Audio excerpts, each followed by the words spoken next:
Or the question, does the BJP even want to act, Shivani? That's the question that should be going out to the BJP right now.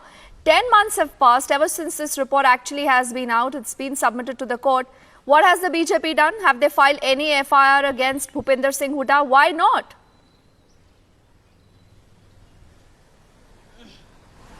That's right.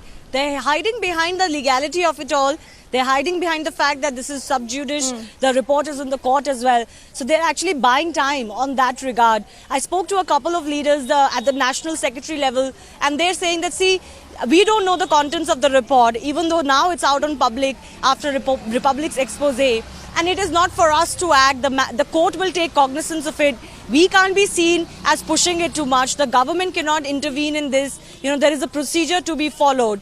Be that as it may, the BJP is accused of using it as political capital. The fact that they have been attacking Robert Vadra and the Gandhis of association with Robert Vadra, and you're presenting them as to be corrupt, both in the National Herald case and in the Robert Vadra case.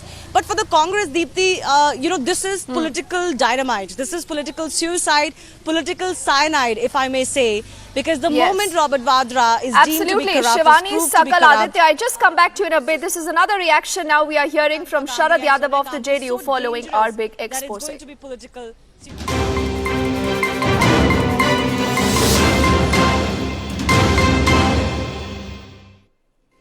Leak करना रोज यानी कोई किसी तरह का Dhingra committee उसकी कुछ चीजें release कर देना, इन्हीं के पास कमेटी की रिपोर्ट है। तो कानून में यह है कि कानून के सामने जाकर के अदालत में उसको एक लॉजिकल एंड तक ले जाना, ये तो इसको राजनीतिक हथियार बनाए हुए है।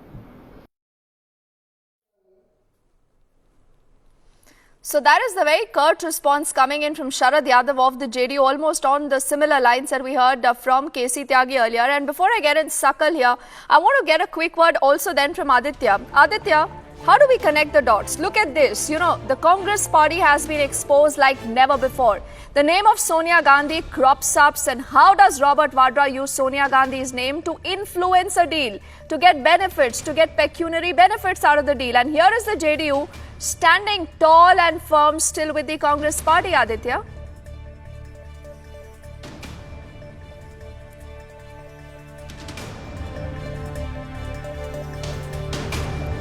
Okay, Aditya for the moment I believe is not with us. But Sakal, if you've heard that question, what does this tell us of the strategy then as far as the opposition is concerned? Is this going to be another poll where the opposition will say, okay, let's jump in together and hit out at the BJP and perhaps forget about the merits and the entire allegations here, Sakal?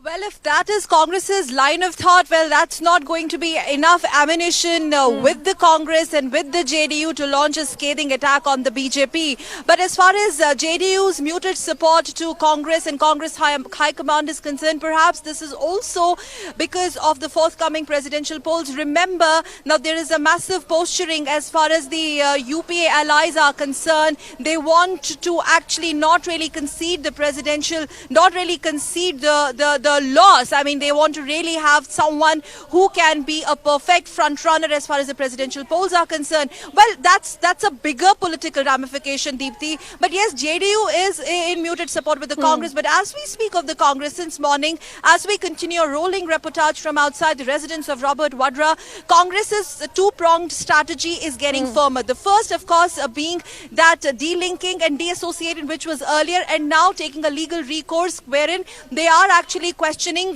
not only the credibility and the constitutionality of the Justice Dhingra, but also